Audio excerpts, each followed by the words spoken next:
To my channel Pooja commerce classes. कैसे हैं आप सभी? आई होप आप सभी अच्छे होंगे। बच्चों, हम पढ़ रहे थे foreign exchange rate and last topic हमने पढ़ा था कि डिमांड ऑफ फॉरेन एक्सचेंज क्या होता है, और हमने अच्छे से समझा भी था कि डिमांड ऑफ फॉरेन एक्सचेंज होता क्या है। और अब हम देखेंगे कि डिमांड ऑफ फॉरेन एक्सचेंज और फॉरेन एक्सचेंज रेट जो होते हैं इसका हमारा रिलेशन कैसा होता है। तो देखिए बच्चों, जो डिमांड होती है और एक्सचेंज रेट होता है, इसका जो रिलेशन होता है वो आपका होता है इनवर्स रिलेशनशिप होती है इनकी। क्या होती है? इनवर्स रिलेशनशिप होती है। वो कैसे मैम? देखिए ये डायग्राम देखिए आप,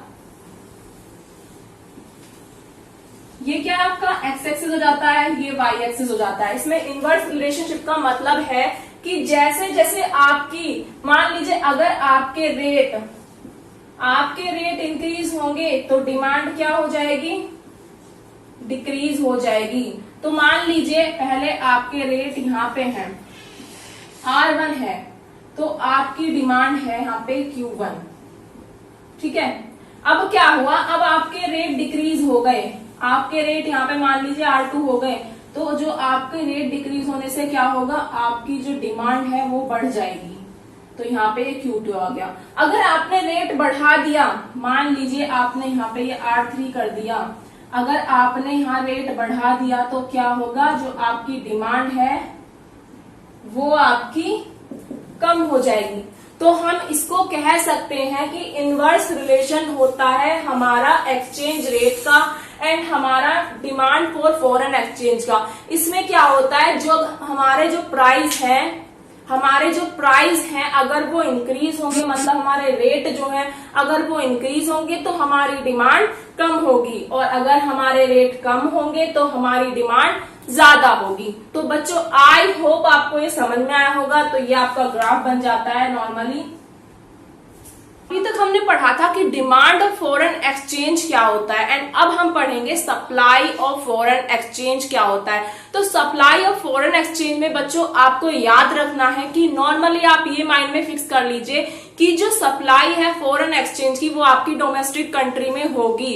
तो किस तरह से फॉरेन एक्सचेंज आपके पास आएगा, आपकी कंट्री में आएगा, तो वही चीजें आपको याद रखनी थी। नॉर्मली देखिए कि आप ये देखिए कि ये आपकी डोमेस्टिक कंट्री है इंडिया, एंड ये कोई दूसरी कंट्री है, मान लीजिए ऑस्ट्रेलिया। तो आपको ऑस्ट्रेलिया की करेंसी आपकी कंट्री में आनी चाहिए, आपके यहाँ पे इसकी सप्लाई होनी चाहिए। तो आप क्या करेंगे? गुड्स एक्सपोर्ट करेंगे। जब आप एक्सपोर्ट करेंगे उसके बदले में आपको क्या मिलेगी? फॉरेन एक्सचेंज मिलेगा। तो ये पहला पॉइंट आपका हो जाता है कि फॉरेन एक्सचेंज की सप्लाई में फर्स्ट पॉइंट आपका क्या आ गया? एक्सपोर्ट।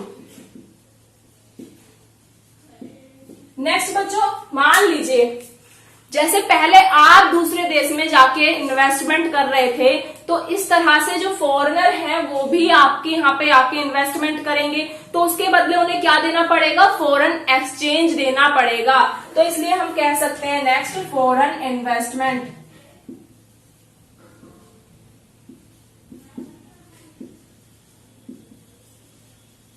यहाँ पे हम इन्वेस्टमेंट नहीं कर रहे हैं, फॉरेनर करेंगे, मतलब जो बाहर से रह रहे हैं वो हमारे यहाँ पे इन्वेस्टमेंट करेंगे, हम नहीं करेंगे इन्वेस्टमेंट। जो कोई बाहर का बंदा है वो हमारी डोमेस्टिक कंट्री में आके इन्वेस्ट करता है, तो इससे क्या होगा?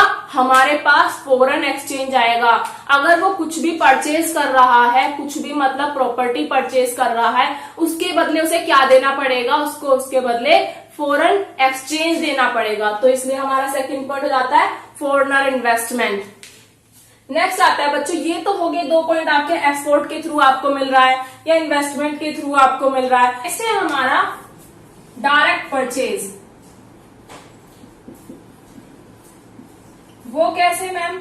डायरेक्ट परचेज का मतलब आपका यहाँ पर होगा जैसे कोई भी फॉरेनर आके आपकी इंडिया में आके कुछ भी डायरेक्टली परचेज करता है, तो उसके बदले उसको क्या पे करना पड़ेगा? फॉरेन एक्सचेंज पे करना पड़ेगा। उससे क्या होगा? आपकी कंट्री में फॉरेन एक्सचेंज की सप्लाई होगी। तो नेक्स्ट है हमारा टूरिज्म।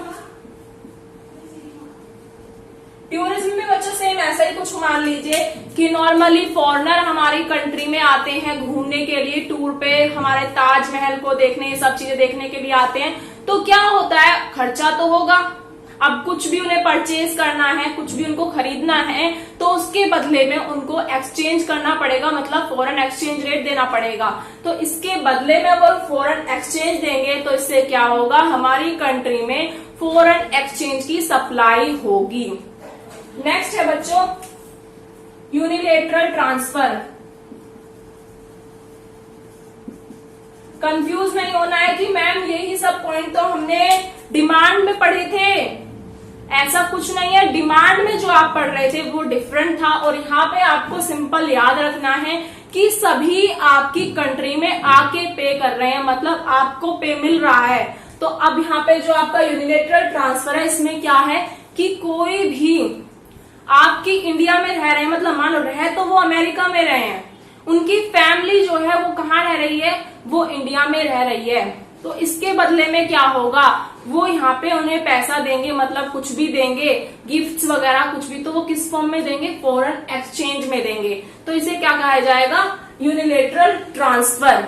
तो आई होप बच्चों आपको ये तो क्लियर हुआ होगा। अब जानते हैं कि जो हमारा फॉरेन एक्सचेंज होता है इसका सप्लाई, इसका हमारा क्या रिलेशन होता है, मतलब फॉरेन एक्सचेंज रेट और सप्लाई का रिलेशन क्या होता है। जैसे हमने अभी डिमांड में पढ़ा था, उसका इनवर्स रिलेशन होता है, और इसका बच्चों क्या होता है, डायरेक्ट रिलेशन होता है।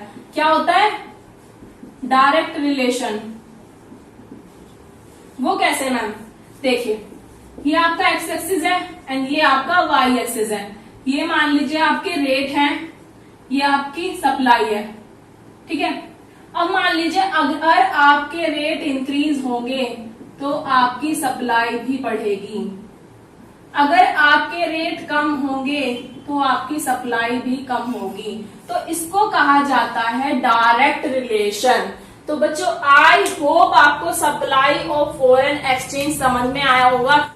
हाँ जी बच्चों, अब पढ़ते हैं फॉरेन एक्सचेंज मार्केट क्या होती है। बच्चों कुछ भी नहीं है फॉरेन एक्सचेंज मार्केट। नॉर्मली आपने मार्केट सुना है, मार्केट में क्या होता है मैम, सेल और परचेज होती है, गुड्स एंड सर्विसेज की मार्केट, तो वो होता है। ऐसे ही बच्चों फॉरेन एक्सचेंज मार्केट में क्या होता है, सेल और परचेज होती है हमारी फॉरेन करेंसी। क्या होता है, जो फॉरेन करेंसी होती है वो हमारी सेल और परचेज होती है। अब आप पूछेंगे मैम ये कहाँ पर है फॉरेन करेंसी, जो हमारी मतलब ये जो फॉरेन एक्सचेंज मार्केट है ये कहाँ पर है। नहीं बच्चों, इसकी कोई फिक्स प्लेस नहीं होती है कि हाँ आप यहाँ चले जाइए, यहाँ आपको आपकी फॉरेन करेंसी आपको मिल जाएगी, ऐसा कुछ भी नहीं है। इसकी कोई फिक्स प्लेस नहीं है, ये कैसे भी हो सकता है, या आप ऑनलाइन भी कर सकते हैं। तो फॉरेन एक्सचेंज मार्केट में नॉर्मली आपको याद रखना है कि इसका कोई फिक्स प्लेस नहीं होता है। एंड यहाँ पे हम क्या करते हैं, परचेज करते हैं और सेल करते हैं अपनी फॉरेन करेंसी को। आइए definition, it is the market in which foreign currencies are bought and sold। क्या होता है बच्चों, नॉर्मली जिस मार्केट में हमारी फॉरेन करेंसी जो होती है, फॉरेन की करेंसी को हम बोट और सॉल्ट करते हैं, मतलब परचेज करते हैं और सेल करते हैं, उसको ही हम कहते हैं फॉरेन एक्सचेंज मार्केट।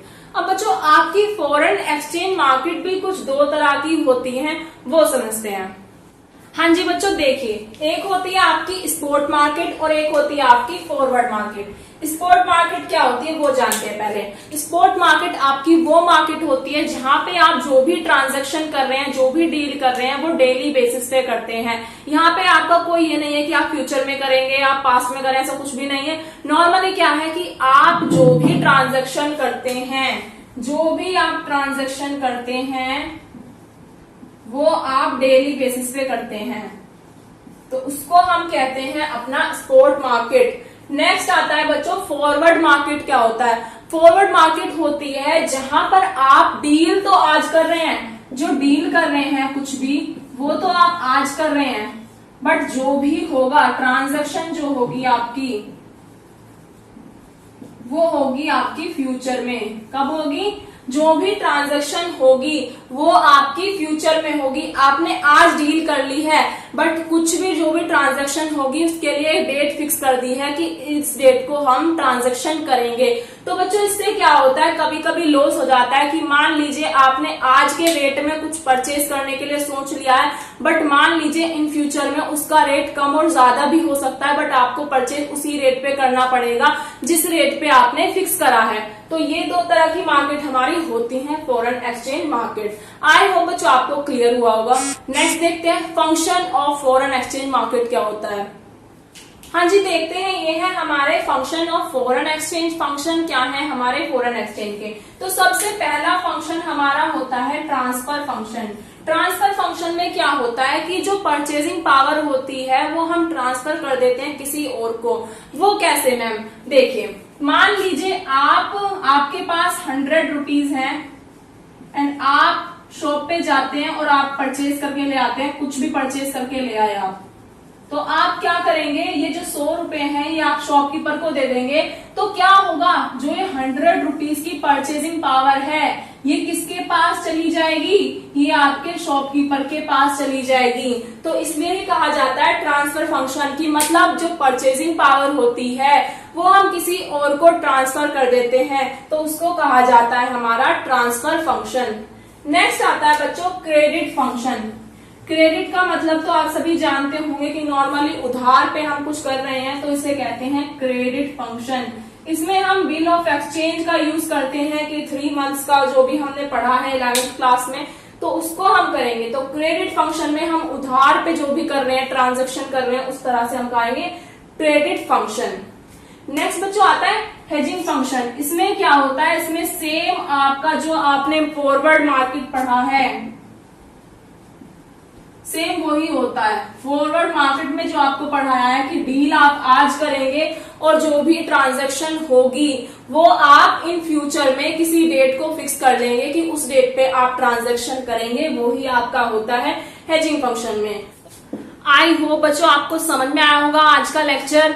अगर आपको कोई भी डाउट है तो आप मुझसे कमेंट बॉक्स में पूछ सकते हैं। अगर आपने अभी तक चैनल को सब्सक्राइब नहीं किया है तो जाके चैनल को सब्सक्राइब कर दें, बेल आइकन को जरूर प्रेस करें जिससे मेरी हर वीडियो का नोटिफिकेशन आपको मिलता रहे।